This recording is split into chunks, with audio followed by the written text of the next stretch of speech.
You do not charge a battleship. That is the unbreakable law of naval warfare, repeated across every fleet, every navy, every ocean. You do not point a 2,100-ton destroyer, thin-skinned, lightly armored, fragile as a steel arrow, at a line of enemy giants weighing 30,000 tons or more. You do not bring 5-inch guns to a fight against 14-inch or 18-inch naval rifles. You do not sprint toward cruisers that can fire shells weighing as much as a compact car. And you certainly do not close the distance intentionally. Because destroyers are supposed to screen, scout, fire torpedoes from the edges of an engagement, and then disappear. They do not duel. They do not chase. They do not charge. Naval doctrine was built on this rule for more than half a century. Every admiral believed it. Every gunnery officer lived by it. Every sailor understood it deep in his bones. And no one believed this rule more firmly than the Imperial Japanese Navy, masters of long-range gunnery, owners of some of the most powerful surface ships on Earth, heirs to traditions that declared heavy guns and armored cruisers the kings of naval combat. But in 1944, off the Philippine island of Samar, one man, Ernest E. Evans, would break this rule so completely, so violently, so decisively that the Japanese themselves recorded it as one of the most shocking acts of defiance they ever witnessed. In October of that year, a single destroyer, shot up, outgunned, and already burning, turned toward a fleet 16 times its size. And charged. Ernest Edwin Evans is 41 years old, born in Pawnee, Oklahoma, a man of Native American and Scotch-Irish heritage, short, intense, fearless, and utterly committed to one thing: closing with the enemy. He graduated from the Naval Academy in 1931, worked his way through ships and commands, and built a reputation for audacity so fierce that even admirals raised eyebrows. His defining trait is simple: he fights forward. He believes that war is not an equation of tonnage and armor but a test of will, one he intends to win every time. When he took command of USS Johnston in 1943, he told his crew something they would never forget. "This is going to be a fighting ship. I intend to go in harm's way." The men believed him, because he said it like a promise. USS Johnston, DD 557, is a Fletcher-class destroyer, fast, agile, armed with 10 torpedoes, 5 5-inch guns, anti-air mounts, and just enough steel to keep the ocean out. She is built for speed, not survival. By late 1944, the United States is in the middle of retaking the Philippines. The decisive moment is the Battle of Leyte Gulf, one of the largest naval battles in history. The Japanese High Command launches a desperate, multi-pronged attack meant to ambush and annihilate the American landing forces. One piece of this attack is Admiral Takeo Kurita's center force. 23 ships including. 4 battleships, one of them Yamato, the most powerful battleship ever built. 6 heavy cruisers. 2 light cruisers. 11 destroyers. Their mission: steam through the San Bernardino Strait at dawn, fall upon the American escort carriers supporting the landings and obliterate them. But fate places USS Johnston in their path, along with a small group known as Taffy 3. 7 escort carriers. 3 destroyers. 4 destroyer escorts. Tiny ships. Minimal armor. Aircraft with limited weapons. A task unit never meant to fight a surface battle. On the morning of October 25, 1944, as the sun rises behind broken clouds, radar picks up something impossible. Massive contacts approaching from the north. Kurita's fleet has arrived. The largest battleship ever built is bearing down on the smallest carriers the U.S. Navy possesses. And Ernest Evans steps forward into the wind, scanning the horizon. His ship is outnumbered, outgunned, outrun. Every rule says to flee. But Evans does not fight by rules. He fights by will. And now, staring at a wall of steel 10 miles wide, he faces the decision of his life. The charge begins. Evans orders flank speed. Johnston leaps forward, her bow knifing into the swells at 30 knots. The deck vibrates as turbines strain. Spray sweeps the rails. The radio crackles with disbelief from the other American ships. He is charging alone. The moment the Japanese see Johnston's movement, their guns turn. Range 18,000 yards. Flashes erupt along the enemy line. A heartbeat later. Incoming. Shells scream overhead, plunging into the sea in towering white columns. Some fall short. Some fall long. The water shakes with each impact and metal shudders underfoot. Evans does not flinch. Commence firing. 5-inch guns roar. The recoil thunders through the hull. The target, the heavy cruiser Kumano, leading the Japanese column. Range drops. 14,000 yards. 12,000. 10,000. Johnston is so small and so fast that enemy rangefinders struggle to track her. But the Japanese eventually connect. A 6-inch shell slams through the forward section, ripping open compartments, killing crew instantly. Shrapnel tears through steel and flesh. Smoke floods passageways. Johnston keeps coming. The torpedo run. Evans brings the ship in close, suicidally close, because torpedoes must be fired at under 10,000 yards to guarantee a hit.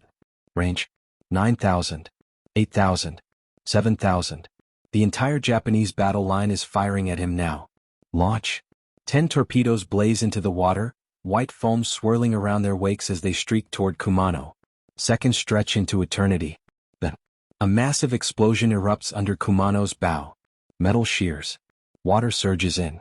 The cruiser veers out of line, crippled. One destroyer. One hit. One giant staggered. Japanese observers record their shock. They are used to American carriers attacking, not destroyers. And certainly not charging. But Evans isn't done. The close fight. Johnston turns into a salvo intended for Taffy 3's carriers, placing herself between the enemy guns and the vulnerable escort ships. Shells smash into her hull. One round disables the engine room. Speed drops to 17 knots. Another shreds the bridge, wounding Evans. He wipes blood from his face.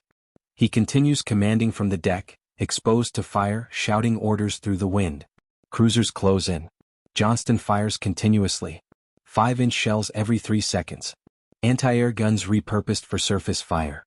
Damaged guns operating manually because power lines are cut.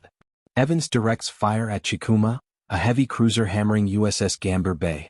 Johnston's guns hit the Japanese ship over 40 times, disabling turrets and starting fires. She is bleeding, burning, limping.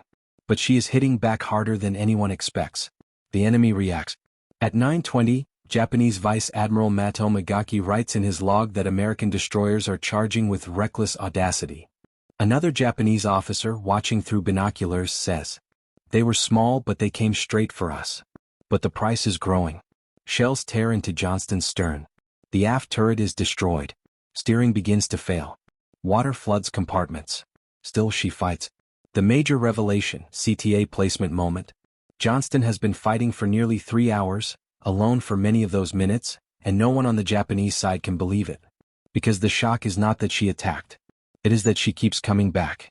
Wounded. Burning. Flooding. She re-engages again and again.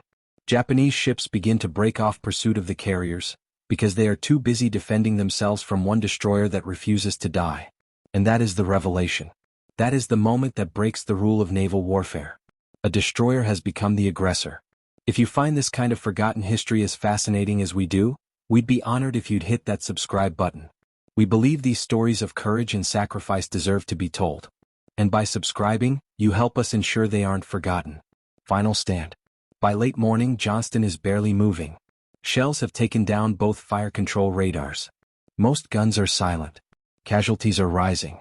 But Evans orders one more attack run, closing on a line of cruisers firing at Taffy 3's fleeing carriers. Range: 6,000 yards. 5,500. 5,000. Johnston turns broadside to give her last working guns a clear angle. She fires. And fires. And fires. Crewmen carry shells by hand, stepping over wounded friends, passing ammunition along human chains. The Japanese focus all fire on her. A final barrage tears into her midsection. Engines die. Power fails. The ship lists. Evans gives the last order. Abandon ship. Men leap into the oily sea as Johnston begins to roll. The captain is last seen near the stern helping wounded sailors. He does not leave. At 10:10 a.m., USS Johnston disappears beneath the waves. What the Japanese do not realize, at least not immediately, is that Johnston's sacrifice has already reshaped the battle. Her torpedo attack scattered the Japanese formation. Her gunfire crippled multiple cruisers. Her relentless attacks made Kurita believe he was facing larger ships, possibly even full-size destroyers or cruisers. Confusion spreads across the enemy fleet. And then something extraordinary happens. At 10:20, Kurita withdraws. The most powerful surface fleet Japan ever assembled turns away from an enemy vastly smaller and weaker, because that enemy fought with such terrifying aggression that Kurita suspects a trap. The truth would not be understood until after the war.